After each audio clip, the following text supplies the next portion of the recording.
نسألك يا من هو الله. الحمد لله رب العالمين والصلاة والسلام على أشرف الأنبياء والمرسلين وعلى آله وأصحابه أجمعين. أما بعد فأعوذ بالله من الشيطان الرجيم. بسم الله الرحمن الرحيم. معزز سامعین، السلام علیکم ورحمۃ اللہ وبرکاتہ۔ محترم سامعین، جیسا کہ ہمارا ربیع الاول کی مناسبت سے جو ہے موضوع چل رہا ہے حسن بے مثال جمال مصطفیٰ صلی اللہ علیہ وسلم، تو معزز سامعین، سیدنا حسن رضی اللہ تعالی عنہ نبی علیہ السلام کے نواسے اور صحابی ہیں۔ دونوں شہزادوں کے بارے میں نبی علیہ السلام نے ارشاد فرمایا، سیدہ شباب اہل الجنہ، دونوں جنت کے نوجوانوں کے سردار ہیں۔ ایک موقع پر نبی علیہ السلام نے حسنین کریمین رضی اللہ تعالی عنہما کو دیکھا تو فرمایا، ہما ریحانتایا، یہ دونوں میرے پھول ہیں۔ جب نبی علیہ السلام نے پردہ فرمایا تو اس وقت حضرت حسن رضی اللہ عنہ کی عمر مبارک 7 سال تھی۔ ان کو بچپن کی کچھ باتیں تو یاد تھیں، مگر انہی بڑی عمر کے صحابہ سے بات پوچھنے میں زیادہ مزہ آتا تھا۔ معزز سامعین، اس لیے کہ وہ پوچھنا چاہتے تھے کہ میرے نانا جان کیسے تھے، میرے نانا جان کیسے تھے۔ ہند بن ابی حالہ رضی اللہ عنہ ان کے رشتے میں ماموں تھے۔ خدیجۃ الکبریٰ رضی اللہ عنہما کی جو پہلی شادی تھی ان سے ان کے ایک بیٹے تھے جس کا نام ہند تھا۔ جب نبی علیہ السلام سے شادی ہوئی حضرت خدیجہ رضی اللہ تعالی عنہا کی تو وہ بیٹے آپ صلی اللہ علیہ وسلم کی تربیت میں آ گئے۔ ایسے بچے کو تربیت کی وجہ سے ربیب کہتے ہیں، یعنی بیوی کے بیٹے۔ پہلے خامد سے گویا رشتے میں تو بیٹے ہی بن گئے۔ خدیجۃ الکبریٰ رضی اللہ عنہما سے نبی علیہ السلام کی اولاد بھی ہوئی، گویا فاطمۃ الزہراء رضی اللہ عنہا کے بھائی تھے۔ ماں ایک تھی، اس لیے حضرت حسن رضی اللہ عنہ ان کو ماموں کہتے تھے۔ میرے ماموں ہند بن ابی حالہ، ان کے بارے میں فرماتے ہیں، وَكَانَ بَصَافًا عَنْ حُلْيَةِ رسول اللہ صلی اللہ علیہ وسلم۔ معزز سامعین، وہ نبی علیہ السلام کے سراپا حسن و جمال کو مزے لے لے کر بیان کیا کرتے تھے۔ وَأَنَا أَشْتَهِي أَن يَصِفَ لِي مِنْهَا شَيْئًا أَتَعَلَّقُ بِهِ، اور میرے دل کی تمنا رہتی تھی کہ وہ میرے محبوب صلی اللہ علیہ وسلم کا تذکرہ میرے سامنے کریں کہ میری محبت نانا جان سے اور زیادہ بڑھ جائے۔ سیدنا حسن رضی اللہ تعالیٰ عنہ فرماتے ہیں کہ انہوں نے نبی صلی اللہ علیہ وسلم کے بارے میں فرمایا، نبی علیہ السلام کا چہرہ انور اس طرح چمکتا تھا جس طرح 14ویں رات کا چاند چمک رہا ہو۔ معزز سامعین، جابر بن سمرہ رضی اللہ تعالیٰ عنہ ایک صحابی ہیں۔ یہ ایک مرتبہ نبی علیہ السلام کی خدمت میں حاضر ہوئے۔ 14ویں رات کا چاند چمک رہا تھا، مگر منظر اس طرح بنا کہ سامنے ایک طرف اللہ کے حبیب صلی اللہ علیہ وسلم کا چہرہ انور ہے اور دوسری طرف 14ویں رات کا چاند ہے۔ اس منظر کو دیکھ کر فرماتے ہیں، فَجَعَلْتُ أَنظُرُ إِلَيْهِ وَإِلَى الْقَمَرِ، میں کبھی نبی علیہ السلام کے چہرہ انور کو دیکھتا اور کبھی 14ویں رات کے چاند کو دیکھتا۔ فَلَهُوَ عِنْدِي أَحْسَنُ مِنَ الْقَمَرِ، میرے دل نے یہ فیصلہ کیا، اے اللہ کے حبیب صلی اللہ علیہ وسلم، آپ 14ویں رات کے چاند سے بھی زیادہ حسین ہیں۔ سبحان اللہ، چاند سے تشبیہ دینا یہ کہاں انصاف ہے؟ چاند کے منہ پہ چھائیاں، میرے مدنی کا چہرہ صاف ہے۔ ویسے بھی علماء نے لکھا ہے چاند کی روشنی تو مستعار تھی، لیکن اللہ کے حبیب صلی اللہ علیہ وسلم کے چہرے کا نور ذاتی وصف تھا، اس لیے چاند سے تشبیہ دے ہی نہیں سکتے۔ کسی نے کیا ہی اچھی بات کہی، کوئی منظر حسین نہیں لگتا، اب تو یہ دل کہیں نہیں لگتا، چاند اچھی طرح سے دیکھ لیا، چاند تجھ سا حسین نہیں لگتا۔ معزز سامعین، جابر رضی اللہ تعالیٰ عنہ سے کسی نے پوچھا، کیا نبی علیہ السلام کا چہرہ تلوار کی طرح چمکتا تھا؟ تو جواب میں فرمایا، لا بل کان مثل الشمس والقمر، نہیں بلکہ آقا صلی اللہ علیہ وسلم کا چہرہ انور تو چاند اور سورج کی طرح چمکتا تھا۔ ایک صحابی عمار بن یاسر رضی اللہ تعالیٰ عنہ، ان کا عجیب گھرانہ ہے۔ ان کی والدہ سمیہ رضی اللہ تعالیٰ عنہ اسلام کی پہلی شہیدہ تھیں۔ جب ان کو ابو جہل اور ابو لہب وغیرہ سزا دے رہے ہوتے تو نبی علیہ السلام ارشاد فرماتے، صبرا یا آل یاسر فإن موعدکم الجنہ۔ معزز سامعین، آپ صلی اللہ علیہ وسلم ان کو فرماتے، اے آل یاسر صبر کرو، تمہارا ٹھکانہ جنت ہے۔ ان الجنت لتشتاق الی ثلاث علی و عمار و سلمان، 3 بندے ایسے ہیں کہ جنت ان کی مشتاق ہے، حضرت علی رضی اللہ تعالی عنہ، حضرت عمار رضی اللہ تعالی عنہ اور حضرت سلمان فارسی رضی اللہ تعالی عنہ۔ عمار بن یاسر رضی اللہ عنہ کے پوتے ایک صحابیہ ربیع بنت معوذ رضی اللہ عنہا سے نبی علیہ السلام کے حلیہ مبارک کے بارے میں پوچھا تو فرمانے لگیں لو رأیتہ رأیت الشمس طالعۃ، اگر کوئی بندہ نبی علیہ السلام کے چہرے انور کو دیکھتا تو یوں محسوس ہوتا جیسے سورج طلوع ہو رہا ہے۔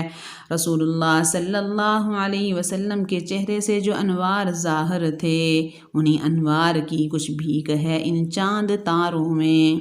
معزز سامعین، حضرت عبداللہ بن مسعود رضی اللہ تعالیٰ عنہ 6 نمبر کے صحابی تھے، چنانچہ وہ اپنے بارے میں فرماتے ہیں لقد رأیتنی سادس ستۃ، میں نے اپنے آپ کو 6 نمبر کا مسلمان پایا۔ یہ نبی علیہ السلام کے سفر کے خادم تھے، نعلین مبارک سنبھالتے تھے، مسواک پیش کرتے تھے، بستر بچھاتے تھے، وضو کرواتے تھے، خیال رکھتے تھے۔ انہی کو اللہ تعالیٰ نے ابو جہل کا سر کاٹنے کی سعادت عطا کی۔ ایک مرتبہ نبی علیہ السلام نے حکم فرمایا ابن مسعود قرآن سناؤ، تو انہوں نے سورۃ نساء کی کچھ آیتیں نبی علیہ السلام کے سامنے پڑھی۔ وہ فرماتے ہیں کنت اذا رأیت وجہ رسول اللہ قلت کأنہ دینارا، جب بھی میں نبی علیہ السلام کے چہرے انور کو دیکھتا تو مجھے یوں لگتا کہ جیسے چاندی کا کوئی سکہ ہے۔ معزز سامعین، پہلے زمانے میں چاندی کا نیا سکہ بہت چمکدار ہوتا تھا۔ اس زمانے میں چونکہ دینار ہوتے تھے اس لیے انہوں نے دینار کے ساتھ تشبیہ دی۔ تو معزز سامعین، حضرت ابو ہریرہ رضی اللہ تعالی عنہ سید المحدثین ہیں، وہ فرماتے ہیں کان رسول اللہ صلی اللہ علیہ وسلم ابیض کانما صیغ من فضۃ، اللہ کے پیارے حبیب صلی اللہ علیہ وسلم کا جمال ایسا تھا جیسے چاندی سے کوئی چیز بنائی گئی ہو۔ جب رسول اللہ صلی اللہ علیہ وسلم کا ایسا حسن و جمال ہے تو پھر محبت انہیں سے کرنے کا مزہ ہے۔ ہم اگر تصور بھی کریں تو دنیا کی شکلوں کی بجائے اللہ کے حبیب صلی اللہ علیہ وسلم کا تصور کریں۔ کسی کی جستجو ہے اور میں ہوں، کسی کی جستجو ہے اور میں ہوں، تجسس 4 سو ہے اور میں ہوں، تیرے قربان او میرے تصور گویا روبرو ہے اور میں ہوں، تجھے ہرگز نہ جانے دوں گی دل سے خیال یار تو ہے اور میں ہوں۔ سبحان اللہ۔ اگر انسان تہجد کے وقت نبی علیہ السلام کا خیال دل میں جمائے تو پھر محبت کی کچھ لہریں اٹھ رہی ہوتی ہیں، اسی لیے عاشقوں کے لیے تہجد کا وقت بہترین وقت ہوتا ہے۔ معزز سامعین، رات کا خاموش منظر اور تصور یار کا ہے یہی ایک وقت راحت عشق کے بیمار کا، اس وقت عشق کے بیمار کو راحت مل رہی ہوتی ہے۔ دنیا کا طلبگار رہا ہے نہ رہے گا، دنیا کا طلبگار رہا ہے نہ رہے گا، سرکار کے قدموں کے نشان ڈھونڈنے والا نظروں میں رہے جس کے جمال رخ سرکار۔ معزز سامعین، حضرت انس رضی اللہ تعالیٰ عنہ ایک ایسے صحابی ہیں، نبی علیہ السلام کی 10 سال تک خدمت کی۔ ان کی والدہ ام سلیم رضی اللہ تعالی عنہ ان کو چھوٹی عمر میں ہی آپ صلی اللہ علیہ وسلم کی خدمت میں پیش کر دیا۔ یہ نبی علیہ السلام کے لیے سبزی توڑ کے لاتے تھے۔ معزز سامعین، اللہ کے حبیب صلی اللہ علیہ وسلم نے ان کی کنیت ابو حمزہ رکھی، یعنی سبزی توڑنے والا۔ ایک مرتبہ ان کی خدمت سے خوش ہو کر نبی علیہ السلام نے ان کی عمر میں، مال میں، اولاد میں برکت کی دعا دی۔ حدیث میں آتا ہے ان کے مال میں ایسی برکت آئی کہ لوگوں کے باغ سال میں 1 مرتبہ پھل دیتے تھے اور ان کا باغ سال میں 2 مرتبہ پھل دیتا تھا۔ ان کے پاس سونے کی اینٹیں تھیں اور وہ ان اینٹوں کو لکڑی کے کانٹے والے کلہاڑے کے ساتھ توڑتے تھے۔ اب سوچیں اگر لکڑی کاٹنے والے کڑہاڑے کے ساتھ سونے کو توڑا جائے تو اس کا مطلب یہ ہے کہ تولے ماشے کی بات نہیں تھی۔ معزز سامعین، اللہ تعالیٰ نے ان کی اولاد میں بھی برکت دی۔ انہوں نے اپنی آنکھوں سے اپنے اولاد اور ان کے بچے 125 کی تعداد میں دیکھے، بیٹے، بیٹیاں، پوتے، پوتیاں، نواسے اور نواسیاں۔ معزز سامعین، اللہ رب العزت نے ان کی عمر میں ایسی برکت دی کہ وہ 103 سال تک زندہ رہے۔ سبحان اللہ۔ معزز سامعین، حضرت انس رضی اللہ تعالیٰ فرماتے ہیں کان رسول اللہ صلی اللہ علیہ وسلم ابیض الوجہ، نبی علیہ السلام کا رنگ سفید گورا چٹا تھا۔ معزز سامعین، کان رسول اللہ صلی اللہ علیہ وسلم حسن الجسم، یعنی انس رضی اللہ تعالیٰ عنہ فرماتے ہیں نبی علیہ السلام کا جسم مبارک بہت خوبصورت تھا۔ معزز سامعین، ابو طفیل رضی اللہ تعالیٰ عنہ ایسے صحابی ہیں جو سب صحابہ کے آخر میں فوت ہوئے۔ ان کی وفات 110 ہجری میں ہوئی۔ وہ فرماتے ہیں کان ابیض ملیحا، آپ صلی اللہ علیہ وسلم سفید تھے مگر ملیح تھے۔ ملیح ملح سے نکلا ہے، اس کا مطلب ہے نمکین۔ جیسے کوئی بندہ نمکین چیز کو کھائے تو پھر چھوڑنے کو دل نہیں کرتا۔ نمکین چہرہ اردو کا ایک لفظ ہے، اس کا مطلب یہ ہے کہ وہ چہرہ جس سے نظر نہ ہٹائی جا سکے۔ معزز سامعین، ایک دفعہ دیکھو تو پھر دیکھنے کو جی چاہے، بار بار دیکھنے کو جی چاہے، اس کے بارے میں کہتے ہیں یہ بڑا نمکین چہرہ ہے۔ تو معزز سامعین، ابو طفیل فرماتے ہیں نبی علیہ السلام کا چہرہ مبارک ملیح تھا۔ سچی بات تو یہ ہے نازاں ہے جس پہ حسن وہ حسن رسول ہے، نازاں ہے جس پہ حسن وہ حسن رسول ہے، یہ کہکشاں تو آپ کے قدموں کی دھول ہے۔ معزز سامعین، ایک اور شعر کہتا ہے تیرا جمال ہے زینت محفل حیات، دونوں جہاں کی رونقیں ہیں تیرے حسن کی زکوٰۃ۔ نبی علیہ السلام کے حسن کی زکوٰۃ نکلی تو وہ دنیا میں خوبصورتی بن کے پھیل گئی۔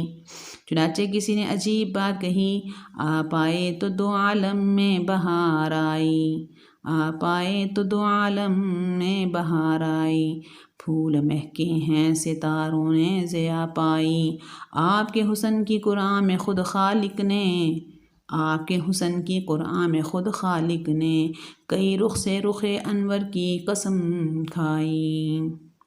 جس چہرہ انور کے بارے میں اللہ تعالیٰ فرمائیں قد نری تقلب وجہک فی السماء، میرے محبوب جب آپ آسمان کی طرف دیکھتے ہیں تو ہم آپ کے چہرہ اقدس کی طرف دیکھ رہے ہوتے ہیں۔ پنجابی میں کسی نے نبی علیہ السلام کے حسن و جمال کو الفاظ کی لڑی میں یوں پرو دیا، حسن بے مثال ویکھ کے آمن دا لال ویکھ کے، حسن بے مثال ویکھ کے آمن دا لال ویکھ کے، حسینہ دے تے مان ٹوٹ گئے سونے دا جمال ویکھ کے۔ سبحان اللہ۔ معزز سامعین، اللہ تعالی ہمیں عمل سمجھ عطا فرمائے۔ السلام علیکم ورحمۃ اللہ وبرکاتہ۔